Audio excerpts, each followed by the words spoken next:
All right, are you guys ready for engine removal 101? This is the 2003 Porsche Boxster automatic, and I'm gonna start trying to get this engine out. As I mentioned in the last video, I'm gonna use a combination of this online manual as well as the 101 Projects book. They have a project in here specifically on swapping an engine, and it's got a lot of good info for any guys wanting to do a swap. It is Project 11, so this will be considered Project 11. Now, hopefully I have a couple friends coming over to the shop tomorrow to help me with this, but in advance, I just wanted to get some of this easy stuff out of the way to save us a little time. Now, in this manual, there are plenty of special tools that I do not have and will not be using, so this is, again, my first time doing this, so if you want to follow along, do so at your own risk, of course, but I will show you every single step that I take. At the beginning, there's a big section on the adjusting tool, and that is some of the special tools we're not going to use. That is what I guess the techs use to mount it to a jack to remove it. But we're going to be using this 1,000-pound lift jack table type thingy from Harbor Freight. So we're going to skip that whole section. We're going to go to removing engine. There are 56 steps in here. And I think I've already done quite a few of them. The first one, well, the car came to me with quite a few of these steps done. So the first part is just about essentially opening the covers and covering your vehicle so it doesn't get damaged. And moving the convertible top to the service position. I have a video on that shows you how to do that, since I cannot show you right now, but go check that out if you need to know how to do that. And it has you disengage the little clamshell thing to help move that out of the way more. You'll see mine is already completely removed. So again, my other video covers this stuff. And then I have another video on how to remove this panel from the rear of your passenger compartment. So that's how you get to one side of the engine. It's really simple. Got a video on that though to fully walk you through it. And then, so the first step, see, look, we've already done 11. So up to 12, we're going to disconnect the battery. As you should have seen in my previous video before this one, I had just installed this battery. It's a new one. So all you have to do is use a 10mm wrench, loosen your negative connection, take it off, and tuck it under the way. I'm actually gonna, what I would recommend is actually taking a cloth like this one to make sure that the hood cannot close and latch on you, because without the battery, you might not be able to open it. And I'm gonna take another one and wrap it around this negative terminal just so it doesn't ever pop out and make it a connection. Like so. All right, more good news. Step 13 has you removing the rear spoiler. Step 14 has you removing the bumper and then some wheel housing trim. And I'm pretty sure that the reason they do this is to have more room to remove the exhaust. So if you need to do that, I have a video, of course, on bumper removal, but I am going to try to bypass that because you can get the exhaust out without removing those. So I'm gonna skip down, look, we're already on step 16, and remove some of the underbody plastic trays down there. But right before I do that, step number 17 actually reminded me that this bolt right here is right next to the jack pad on the back of this car. So my lift always covers up that bolt a little bit so you can't get it off. So before raising it to take the panels off, I'm gonna go ahead and remove that bolt on each corner.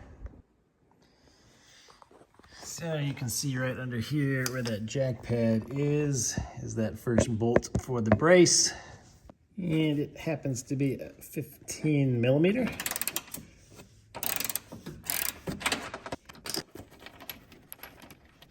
All right, so just remove that big guy by hand. I'm gonna get the one on the other side, and I'm gonna start the long process of lining up everything in order. that I take off so that I can come back to my videos and watch and know how to put them back on. Oh, but yeah, you can see, so this is already removed completely for me.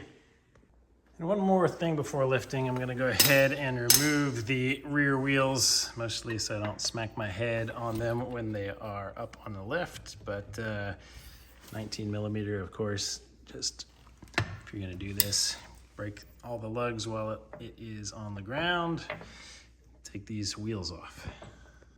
All right, we're gonna lift the car now. For those of you who are doing this on jack stands and stuff, I'll try to measure it for you the best I can to see how much clearance you would actually need to get this thing out once I get that far, but for now we're just lifting it.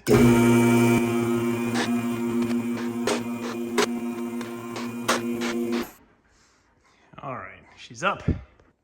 All right, so this one body panel has already been removed, and this one needs to come off as well. These things are all just held on by these little 10 millimeter plastic nuts, so just go ahead and take them all off. And there's usually one metal one hiding up here.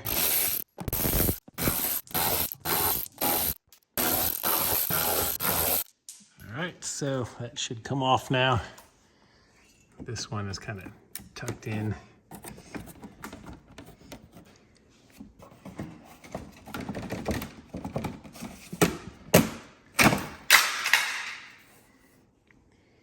All right, that was supposed to be attached to the other panel that came off, I believe. And collect the nuts. So step 17 was lifting the car. Step 18 is to remove the diagonal brace and this little piece that they call the holder. So this is the holder. All it does is has a mounting place for this other missing panel, and it is bolted onto the brace by itself. So when we take the brace off, it should come with it. So we just have 4 nuts to take off, also 15 millimeter. So I just got a little extension on here to make it easier to grab them. All right, attempt number 2, use breaker bar.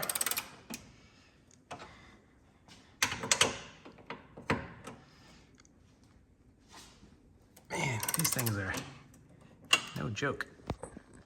All right, after loosening them all, go ahead and get them off.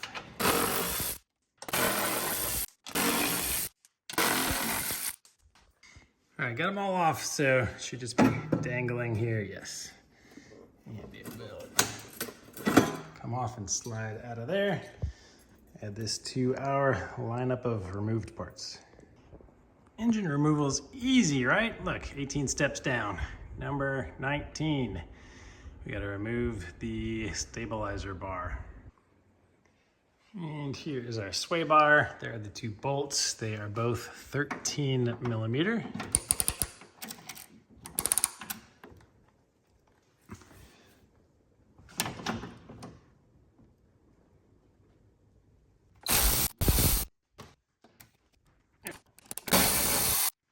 Two done. Just repeat on this side. Now we just have to unscrew the links on the end. Here's the nut we got to remove. It is a 16 millimeter. All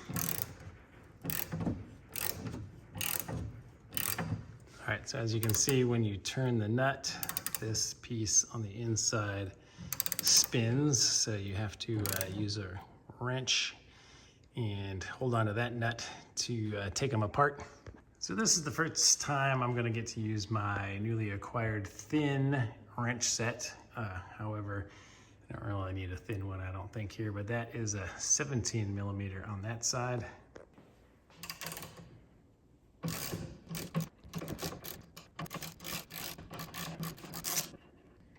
right, and you can just separate them. Repeat over here.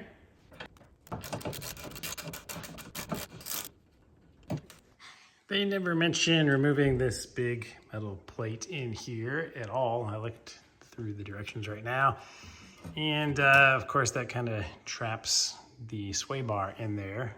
So I'm gonna go ahead and remove this thing now. That's just got 2 nuts up here and 2 bolts back here.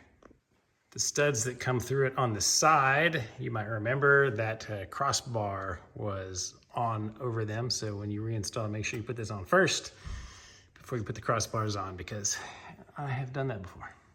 The nuts are 15 millimeter. And these things are also on there, super, super tight. Yeah, all right, breaker bar again. All right, loosen and then remove.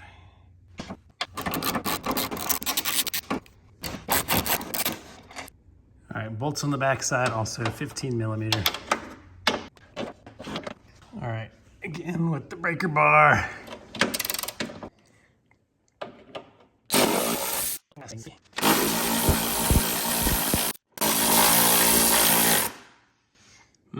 Well, that's not a good sign.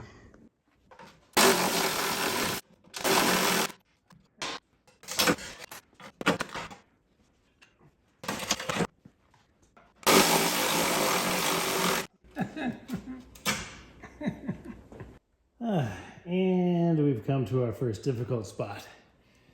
Simple bolt, seems to be maybe put in cross-threaded originally, so it just spins and spins. I'm trying to put some pressure on it to get a thread to catch or something. Oh God. All right, the Fletcher. And this just might be where we stop for the day. Before I break something, I think I'm going to step away, go do something else. We'll come back to this in a bit.